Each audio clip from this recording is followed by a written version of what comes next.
Well, good morning, church, and we hope that you've had a chance to listen to Pastor Brandon's message from this last week. He kicked off our new series, Wait For It. I think a lot of us can really resonate with the idea of just waiting for something to change here. I think this last year taught us that, and so far 2021 is doing the same thing. So we're still waiting for it.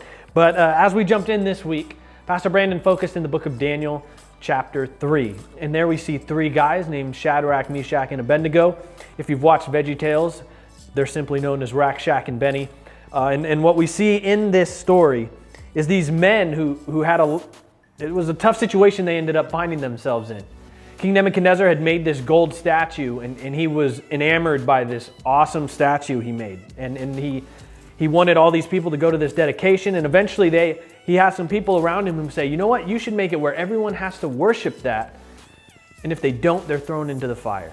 And so he's so enamored by how great his skills are or how amazing this statue is that he's all for it. And these men recognize they shouldn't worship anything but God. And so they refuse to, and what we see is they are thrown in the furnace, but God miraculously saves them in a way that I don't think any of us would have expected. Now, as you look at the discussion questions for this week, there's a lot that kind of reflect inward. And there's the first couple questions reflect on our pride. And I think a lot of us, whether we want to resonate with how King Nebuchadnezzar acts, I think a lot of us fall into that a lot of the time. We're just prideful people. We kind of puff ourselves up and we can be our harshest critic, but we can also be the person who we're only thinking about ourselves a lot of the time. But not only that, thinking through how we interact with the people in our lives. Nebuchadnezzar had people around him who encouraged him to do this.